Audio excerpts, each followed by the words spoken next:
Welcome to the online Devotional. It's a pleasure to have you. Bwana asifiwe.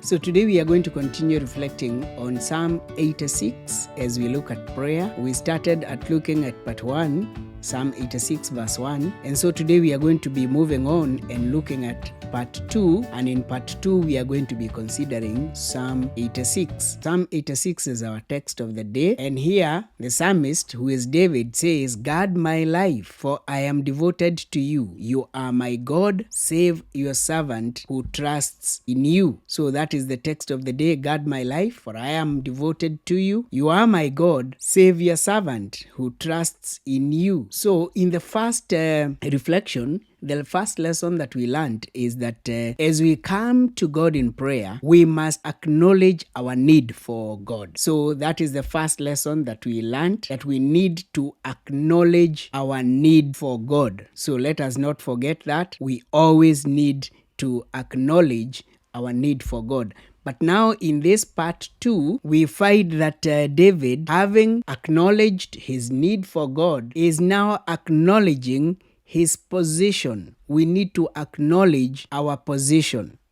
He does not presume himself. He acknowledges his rightful position in prayer, because it is important that when we get to God in prayer, we must know our rightful place so that we are not presumptuous. Ni lazima tujue mahali petu katika maombi. So, and this is what this is what David is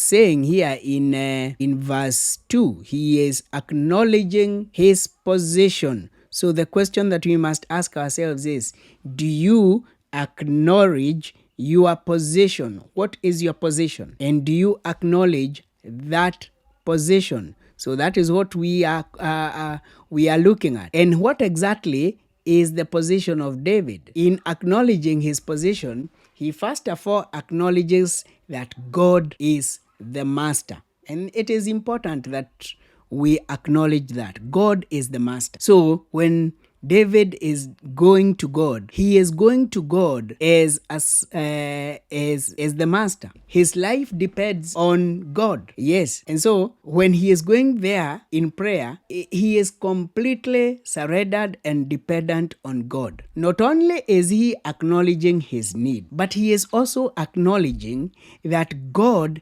is the master. So when we go to God, it is important that we acknowledge that God is our master. Yes, that position is very important. Acknowledging that God is our master is very important in prayer.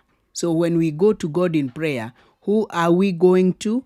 We are going to God, who is our master. And not only that, even as we acknowledge that God is our master, then we acknowledge that we are his servants. And in acknowledging that we are his servants, it is important for us to understand the concept here, because we are a people in this generation, we are people who do not really appreciate the slave-master relationship. But it is important for us to understand that in the times of the Old Testament, in the times of David, when he is saying that God is the master, he is looking at that relationship where the master was everything, completely. The life of the servant was completely at the disposal of the master. In fact, those who owned slaves, the slaves were looked at like property. And so it is this thought that David is putting in prayer. And he is acknowledging that he is actually owned by God.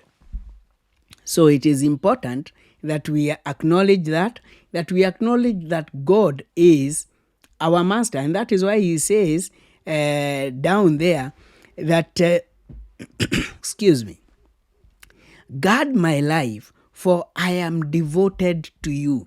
It was expected that the slave would be devoted to the master, because it is only that devotion that guaranteed life itself.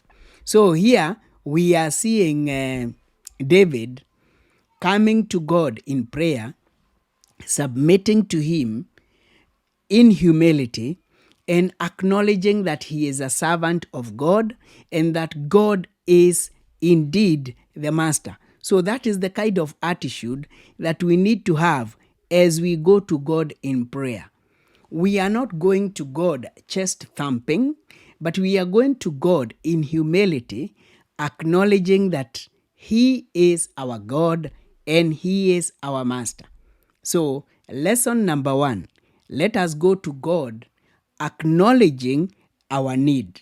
But number 2, let us go to God acknowledging our position. And when we do that, when we have the right attitude, then we are halfway there. Because prayer is not really about the spoken request. Prayer is primarily the attitude with which we go to God. Because God already knows what it is that we want even before we have opened our mouths. Yes, God knows. God understands. So even before we open our mouths and we tell God that, hey God, we need A, B, C, D, God already knows. So the most important part of prayer is not the requesting part. It is the preparation and the approach. That is more important than the actual request. So even before we verbalize our requests, the most important thing, brothers and sisters, is our attitude. With what attitude do we approach God? And this is what we are learning from Psalm 86, that number 1, it must be an attitude of need. We are going to God and we need him. Number 2, we are going to God as a slave approaches the master. No presumptions. We do not want to presume anything, but we put ourselves in our rightful place, and the only way in which we can put ourselves in our rightful place is by placing God in his rightful place. And God is our master. So that is our reflection. May the Lord help us so that we can have the proper attitude in approaching God, because it is only this proper attitude of approaching God that is going to grant us the requests that we all want. So may the Lord help us. May the Lord help us to prepare ourselves as we go to him. May the Lord help us to adorn ourselves with the right attitude. In the name of the Father, the Son, and the Holy Spirit, God bless you.